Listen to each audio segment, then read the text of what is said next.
Alors, on accueille tout de suite un autre partenaire de Hacking Health Camp qui est présent depuis maintenant 4 ans, qui est un grand groupe d'assurance qui s'appelle le groupe Vive. Avec notre interlocuteur, parce que c'est quand même une grande entreprise, hein, il y a du monde dans cette entreprise, je pense qu'ils sont 30 000, je ne sais plus. Et j'accueille Simon Chancerelle. Simon, comment tu vas? Ça va très bien. Bonjour Sébastien. Alors juste pour rectifier ce que tu viens de dire, déjà c'est la 3e année qu'on est partenaire. On n'existait pas encore il y a 4 ans. Je me projette déjà dans l'avenir. Voilà, c'est ça. Bon, j'espère qu'on sera aussi partenaire l'année prochaine. Et on n'est pas que des assureurs. D'ailleurs, mes 2 camarades qui vont me succéder, qui vont partager cette interview avec moi, pourront le détailler. Mais on est aussi un offreur de services et d'assistance. On offre des soins, de l'accompagnement et on est également bailleur social, puisqu'on est le 4e plus gros bailleur social français. Ah oui. Donc, on a une activité quand même assez large et on est 45 000 salariés. Ah oui, voilà. Un collaborateur. Bon, j'avais tout faux, merci. Et on accueille avec toi Gwenolé. Oui, bonjour. Voilà. Bonjour Gwenolé. Et puis Madame Dudé. Je crois que c'est Caroline. Caroline. Bonjour. Bonjour Caroline. Bonjour Thibaut. Comment ça va? Vous êtes d'où? Alors là, je crois que c'est Rennes. C'est ça? Alors Nantes? Moi, je suis à Nantes, puisque le siège d'Hospi Grand Ouest, qui est un groupe de cliniques mutualistes qui fait partie du groupe Vive, et son siège est à Nantes. Et on a 10 cliniques implantées en Bretagne et en Pays de la Loire.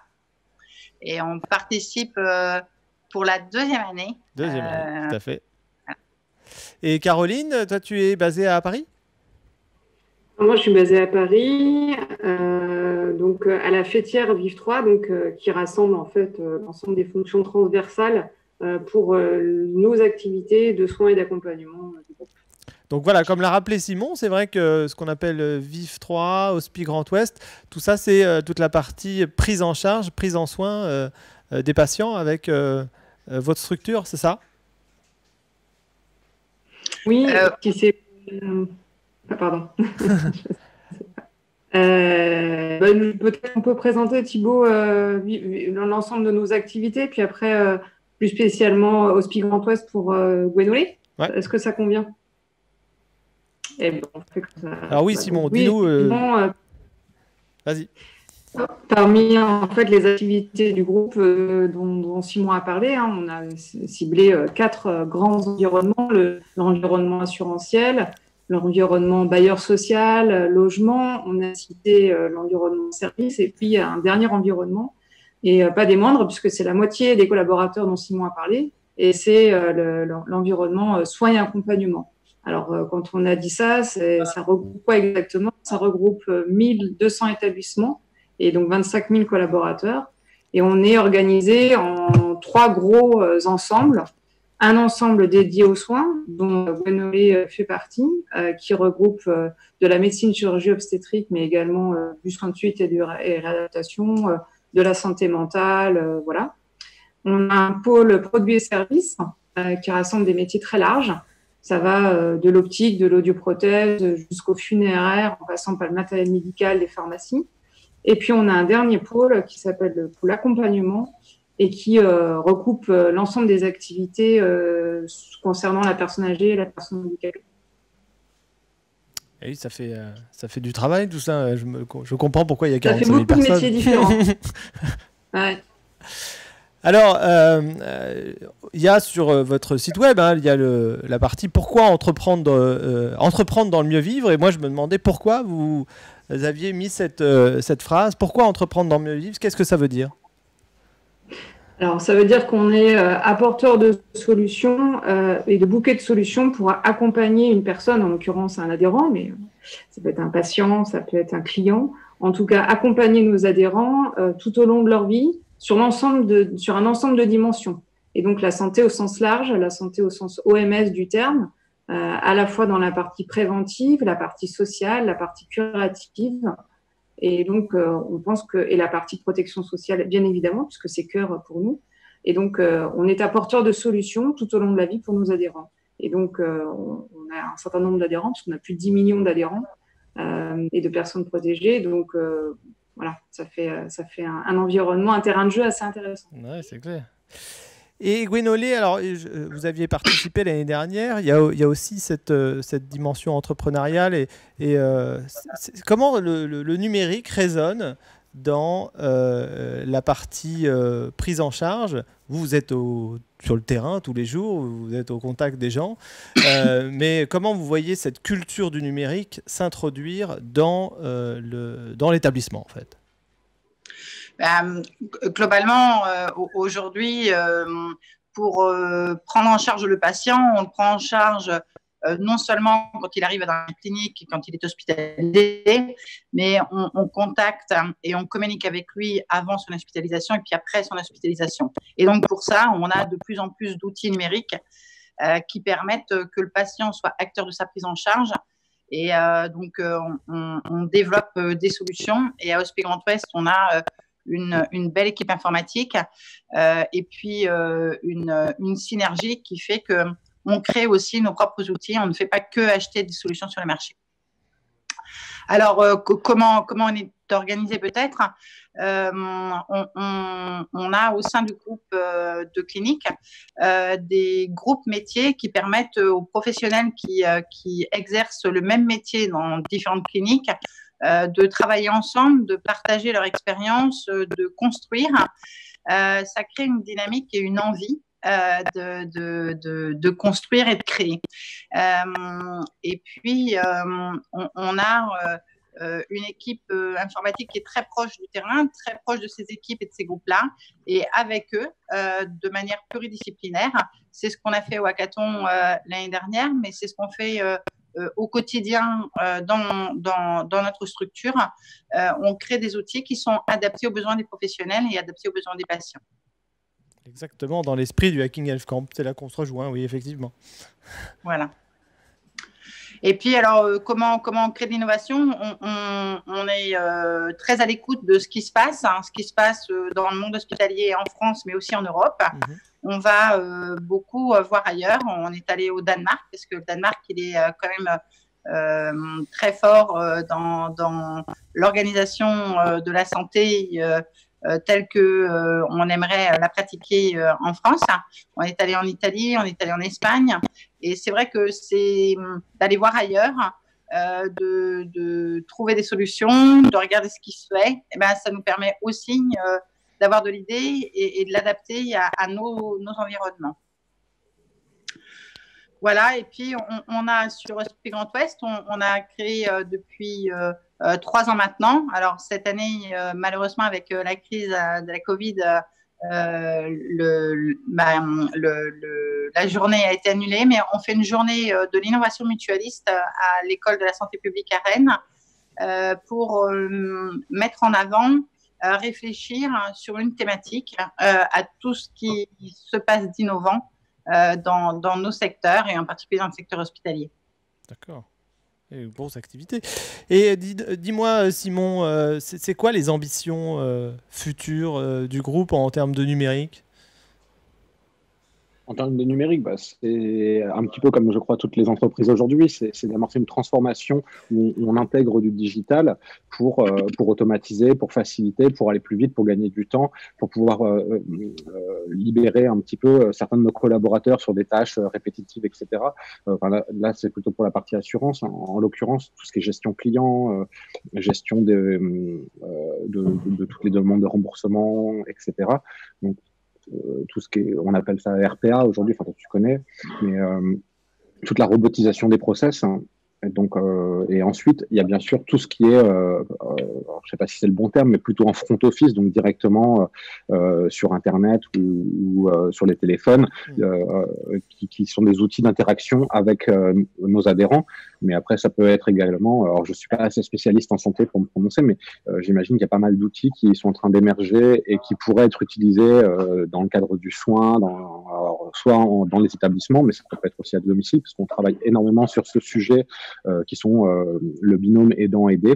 En France, c'est quand même une problématique, enfin en France d'ailleurs, je crois dans le monde entier, mais on a une population qui vieillit et on a beaucoup de personnes qui doivent s'occuper d'un parent, d'un proche qui a une maladie chronique ou simplement par l'âge ou un handicap. Donc le numérique permet d'offrir une myriade de possibilités pour accompagner, pour faciliter.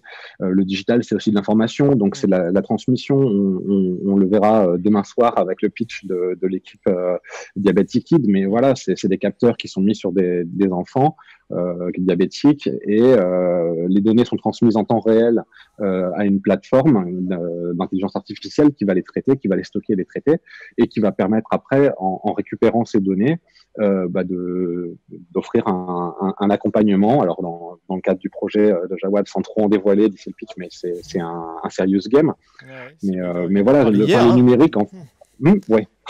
Mais enfin voilà, le numérique, c'est tout ça, c'est énormément d'outils qui facilitent la vie de nos adhérents, de nos patients, mais aussi qui facilitent le travail et qui permet du coup, en libérant du temps, d'aller beaucoup plus loin dans ce qu'on peut offrir et faire. Voilà. Et d'ailleurs, je le rappelle, il y a quand même aujourd'hui trois projets au hackathon qui sont portés par les équipes du groupe Vive, en partie, parce qu'il y a d'autres personnes qui se sont joints. Ils ont d'ailleurs, j'ai eu Jawad hier sur le Zoom, il était content parce qu'il y avait un monde fou dans son équipe là. C'est clair. En fait, alors, pour remonter un petit peu la chronologie, il faut dire on a ancré en interne depuis maintenant presque 6 mois, du coup, non, 6 mois, depuis le début de l'automne, pardon, on a ancré notre participation au Hacking Health dans tout un dispositif interne où on sollicite les collaborateurs. Alors cette année, on a vraiment choisi de solliciter nos professionnels du soin et de l'accompagnement, parce que c'est des personnes qui sont sur le terrain, c'est eux qui sont confrontés à des problématiques, et en l'occurrence, c'est aussi eux qui ont les idées qui permettent de résoudre ces problématiques. Et le Hacking Health, c'est vraiment un moment et un lieu où on peut se challenger, être mis en relation avec des professionnels d'autres professionnels de santé, mais aussi des représentants de patients, des responsables informatiques, des spécialistes techniques, et puis voir si cette idée elle fonctionne et si elle rend vraiment service aux patients. Donc lors de ce process qu'on avait mis en place en interne à l'échelle française, d'ailleurs on a participé au Tour de France, alors je crois qu'il ne faut plus l'appeler comme ça, mais au Tour de France de l'innovation que vous aviez organisé, et en accueillant une des étapes à la clinique Jules Verne qui se trouve à Nantes et qui fait partie du groupe HGO. Et à l'issue de tout ce dispositif, on avait retenu 7 projets. Alors, il s'est passé la crise Covid et les professionnels de santé sont très impliqués et tous n'ont pas pu se libérer, notamment chez Hospi Grand Ouest où les priorités et l'emploi du temps des professionnels n'a pas permis qu'ils soient présents cette année. Mais je ne doute pas que nous allons retrouver des équipages géo l'année prochaine. Nous serons là l'année prochaine, il n'y a pas de problème. Et c'est à regret qu'on n'a pas pu cette année participer. Mais il y avait des très beaux projets, donc on a hâte de vous retrouver l'année prochaine, notamment avec Carpap. Enfin là, bon, déjà il y a l'équipe des Centig, donc c'est quand même super. Il y en a quand même qui sont là, donc c'est super, et je pense que l'année prochaine il y en aura encore. Caroline, je voulais revenir sur la question de la culture, parce que toute cette dimension du numérique qui s'insère dans l'entreprise, ça change, ça transforme les organisations, les manières de travailler. Comment au sein même des équipes de Vive, cette culture est gérée, parce que c'est une nouvelle manière de traiter l'information et de s'organiser. Alors, on avance petit à petit, parce qu'on est très gros, et donc c'est de pouvoir outiller tout le monde de façon équivalente avec un appui managérial aussi, parce que ça ne se fait pas sans appui managérial, tout ça. Donc, on travaille de toute façon avec en fait, le macro chapeau, qui est l'union de groupe, donc l'ensemble des ressources qui sont pilotées au sein de Vive, du groupe Vive. Et donc, on a une direction de l'innovation qui est dédiée et dépendant dans toutes nos entités. dépendant innovation dans nos entités. Donc, on fait ce lien entre, on va dire, la tête de pont et puis les directions innovation présentes dans les entités qui composent le groupe Vive. Et on travaille ensemble. Donc, on construit des outils, on fait des séminaires autour des questions d'innovation, on fait des webinaires et puis des rencontres avec des experts autour des questions qui transforment nos organisations et du digital. On travaille aussi et on a un gros projet d'investissement dans des fonds pour nous donner accès à des deal flows et ensuite pouvoir avoir des contacts privilégiés avec les startups dans ces deal flows et les intégrer dans nos pratiques et dans nos activités. Et puis on a, comme Gwenolé le décrivait, beaucoup d'initiatives dans nos établissements, dans nos services, dans nos régions, qui développent des projets et des initiatives autour de l'innovation et du digital. Et donc, voilà, on a, on va dire, deux briques qui sont en train d'essayer de s'articuler. Mais voilà, on n'est pas vieux, hein, donc on s'organise petit à petit. Ouais, non mais chacun arrive à faire comme il peut. 43 000, c'est quand même pas simple. Hein. Je pense que même aujourd'hui, souvent, on disait oui, Google, ils n'arrivent pas mieux. C'est-à-dire que quand ils ont commencé à dépasser 2000 employés, toutes leurs histoires de cuisine où tout le monde c'est gratuit, c'est plus compliqué, vous voyez. Le 20%, chacun fait ce qu'il veut, ça, ils ont arrêté finalement. Donc c'est aussi compliqué. Hein, donc voilà. Et justement, je voulais le faire en parallèle avec une entreprise assez intéressante aux États-Unis qui s'appelle Kaiser Permanente et qui est très connue justement pour ce type d'innovation et d'apport à l'innovation et au sein même de sa structure qui est quand même énorme. Comment vous comparez à cette structure qui est Kaiser Permanente par rapport à ce qu'on a, ce que vous avez chez Vive? Tu connais pas? C'est compliqué de répondre.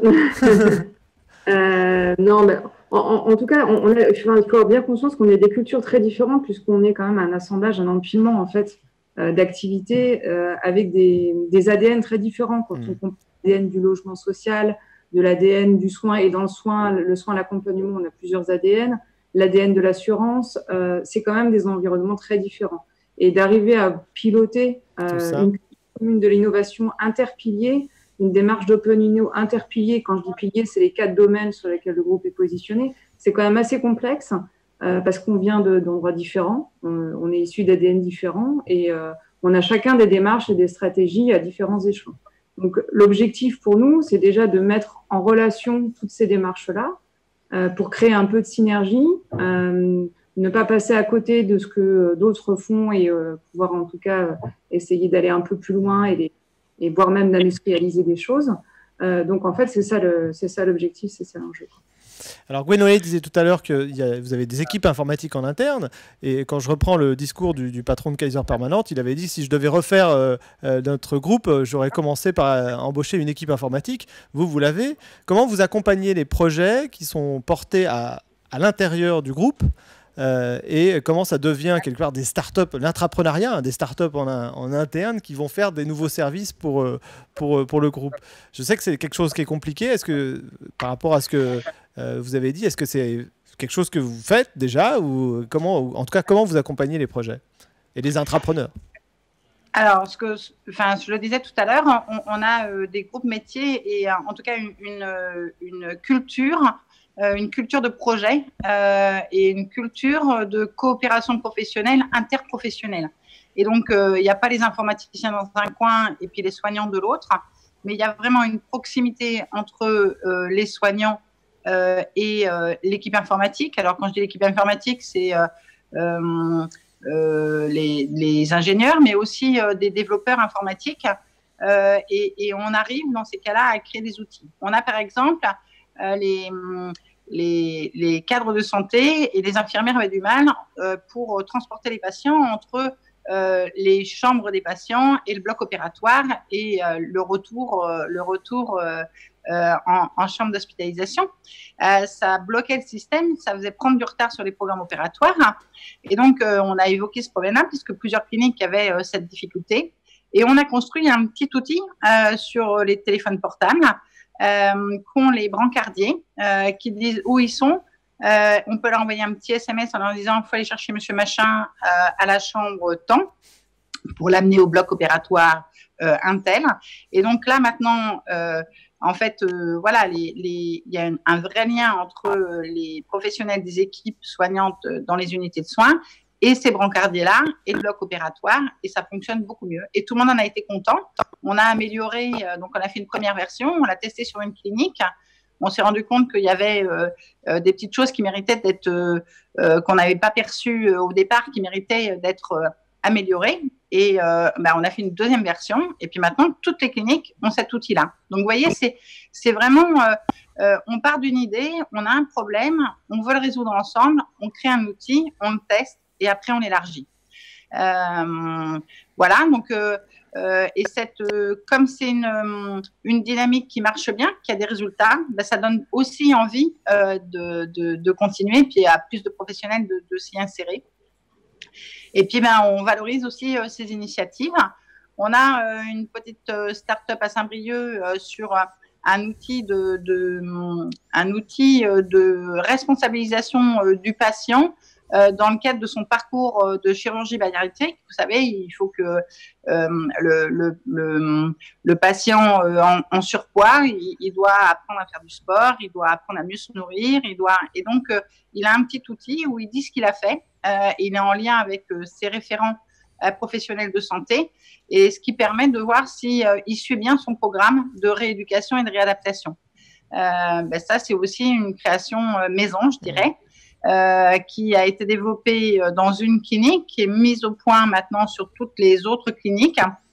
Et puis, je pense qu'un jour, on le diffusera ailleurs. Pour le moment, on veut garder le privilège et en tout cas l'avance que nous avons sur les autres équipes hospitalières.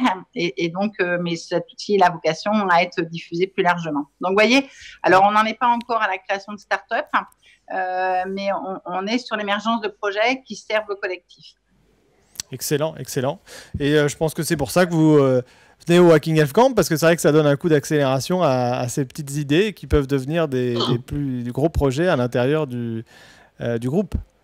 Voilà, et puis c'est un environnement qui est très stimulant. Je crois que les équipes avaient adoré ça l'année dernière. Cette année, ils étaient vraiment très fans. Et d'ailleurs, cette année, on avait 3 projets, 3 équipes différentes. Tout le monde est content. Et puis, ça permet aussi, parce que, alors, cette année, c'est un peu spécial, mais ça permet aussi aux différents professionnels de mieux se connaître. Ouais. Parce que le health, c'est 3 jours. Et donc, voilà, on travaille, on construit, on rigole. Voilà, il y a du convivial. On voit les autres équipes. Je crois que nos équipes, elles sont très fières d'y participer. Et ça participe aussi à l'envie de continuer à construire. Eh bien, écoutez, merci beaucoup pour ce témoignage et puis pour votre soutien à cet événement qui, sans vous, aurait beaucoup plus de mal à exister. Et puis, on continue à travailler ensemble toute l'année prochaine pour qu'on ait encore plus de projets pour le Hacking Health Camp 2021. On va essayer que ce ne soit pas que des projets du groupe Vive, parce que là, c'est parti pour faire une dizaine d'équipes l'année prochaine. En tout cas, merci beaucoup et je vous dis à bientôt. Merci. Merci et bon week-end. Ouais. Bon week-end.